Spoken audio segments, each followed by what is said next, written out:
Buenos días, hermanos y hermanas. Continuando con el devocional anterior sobre 4 caminos en la vida del cristiano, donde vimos 2 de ellos. Leímos en 2 Corintios 5:17, de modo que si alguno está en Cristo, nueva criatura es. Las cosas viejas pasaron, y aquí todas son hechas nuevas. Que la lectura de la palabra de Dios vimos nos ha de hacer crecer, porque fuimos hechos nuevas criaturas en Dios, y que si queremos conocer a quien nos conduce, debemos aprender todos los días de Él. Vimos, en primer lugar, el camino a Damasco, un camino de salvación. Recordemos lo que le sucedía a Pablo, camino a Damasco, cuando fue llamado por el Señor, y Pablo pasó de ser un perseguidor a un seguidor, cambiado por nuestro Señor y Salvador Jesucristo, que así como Pablo encontró la salvación, fuimos hallados cada uno de nosotros en distintos tiempos, en distintos lugares, para seguir a Cristo. En este camino angosto que nos presenta Dios, que es para salvación. Esta salvación es la de nuestra alma y de todo aquel que cree en el Señor Jesucristo como Salvador y Señor. Después vimos el camino en Maús, un camino de compañerismo. Apreciamos cuando volvían 2 de los discípulos que tuvieron un encuentro maravilloso con nuestro Señor Jesucristo, que cuando abrió las Escrituras su corazón les ardía, y que debería ser así en cada uno de nosotros cuando abrimos la palabra de Dios para leer, que debemos transitar unidos, amándonos, y que quien nos lleve tomado de su mano sea nuestro Salvador, a quien debemos conocer día a día en un propósito que debe estar instalado en nuestro corazón, como dice en 2 Corintios 1:22, el cual también nos ha sellado y nos ha dado la zarra del Espíritu en nuestros corazones. También leemos en Efesios 1:13 que dice, en él también vosotros, habiendo oído la palabra de verdad, el evangelio de vuestra salvación, y habiendo creído en él, fuisteis sellados con el Espíritu Santo de la promesa. Hoy vamos a continuar con el tercer camino, que tiene por nombre el camino a Jericó, el camino de ganar almas. Eso vamos a leer en Lucas 10, 30 al 37. En esta parábola de Jesús conocemos la compasión divina por la humanidad de este mundo que está caído en pecado, siendo el Señor rechazado por la sociedad y las religiones humanas. Estos le hacen errar el camino real para acercarse a Dios, porque dicen que todos los caminos llevan a Dios, y eso es totalmente erróneo.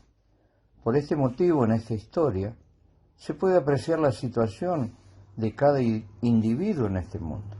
Lucas 10, 30 al 37. Vamos a comenzar leyendo el 30.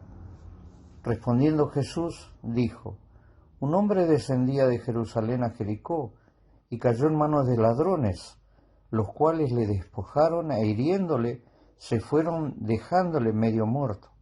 Aconteció que descendió un sacerdote por aquel camino y viéndole pasó de largo. Asimismo un levita, llegando cerca de aquel lugar y viéndole pasó de largo. Leímos, un hombre o cierto hombre descendía en el versículo 30. Acá podemos hacer un comparativo y cómo este hombre incluir a la raza humana, o sea, a cada uno de nosotros. Vemos en esta comparación a Adán y a cada uno de los seres humanos que habitamos este mundo, que descendiendo desde Jerusalén, de este lugar de bendición, tal como se encontraban Adán y Eva en el Edén, este hombre yendo a Jericó, una ciudad de destrucción, caminando desde la bendición de estar con Dios, en un claro ejemplo del camino que transitaron Adán y Eva cuando cayeron en pecado, eligiendo el camino erróneo, el camino ancho de la perdición. Leímos también, y cayó en manos de ladrones, los cuales despojaron e hiriéndole se fueron dejándole medio muerto.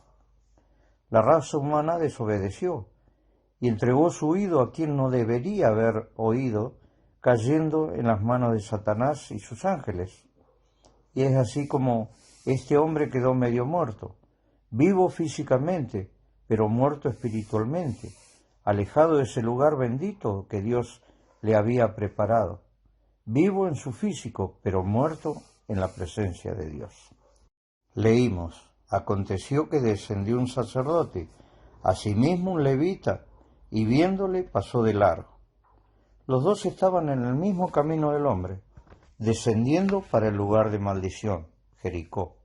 Ninguno de los dos tenían interés en ayudar al hombre caído y pasaron de largo, siguiendo su camino para la destrucción de sus almas. Lo que hicieron estos hombres realmente no es lo correcto. Por eso, hermanos, es necesario que cada uno de nosotros tome una actitud hacia aquellos que se pierden. Aún sabemos que hay tiempo para predicar, aún es el tiempo que podemos reflejar lo que Cristo hizo en nuestra vida. El cuarto camino a transitar es un camino con dedicación y compromiso. Lucas 10:33 dice: pero un samaritano que iba de camino vino cerca de él, y viéndole fue movido a misericordia, y acercándose vendó sus heridas, echándoles aceite y vino, y poniéndole en su cabalgadura lo llevó al mesón, y cuidó de él. Otro día al partir sacó 2 denarios, y los dio al mesonero, y le dijo: cuídamele, y todo lo que gastes de más, yo te lo pagaré cuando regrese. ¿Quién pues de estos 3 te parece que fue el prójimo del que cayó en manos de los ladrones? Él dijo: el que usó de misericordia con él. Entonces Jesús le dijo: ves y haz tú lo mismo. Leímos: pero un samaritano que iba de camino vino cerca de él, y viéndole fue movido a misericordia. Jesús vino a este mundo por su amor a la humanidad. Llegó cerca de nosotros entrando en un cuerpo igual que el de cada uno de nosotros. Y después de conocer el sufrimiento de este mundo personalmente, y viendo la incapacidad de cada uno de nosotros, porque Él sabía que somos incapaces para hacer algo por nosotros mismos, Él se entregó a sí mismo en la cruz del Calvario para poder levantar al hombre caído en el camino de este mundo. Leímos: vendó sus heridas, echándoles aceite y vino, y cuidó de él. Qué cuadro maravilloso de nuestro Salvador, que llevó nuestros pecados en su cuerpo para poder levantarnos de nuestro estado de muerte. 1 Pedro 2:24 leemos: quien llevó él mismo nuestros pecados en su cuerpo sobre el madero, para que nosotros, estando muertos a los pecados, vivamos a la justicia, y por cuya herida fuisteis sanados. También en Lucas 19:10, porque el Hijo del Hombre vino a buscar y a salvar lo que se había perdido. Qué demostración maravillosa del amor de Jesús por este mundo perdido. Jesús levantó a este hombre medio muerto y lo llevó al mesón, que es la iglesia, y lo cuidó. Este hombre representa cada alma perdida que rinde su vida a las manos de Jesús para su salvación. ¿Cuántas historias maravillosas encontramos en los 4 evangelios? Historias que nuestro Salvador ganó para el reino de Dios cuando andaba por esta tierra. Entonces Jesús le dijo: ve y haz tú lo mismo. Las últimas palabras de Jesús para su iglesia fueron palabras de ánimo, para que su iglesia siga este camino de ganar almas para su reino, y sobre todo cuidarlas, tarea a cumplir como un mandamiento.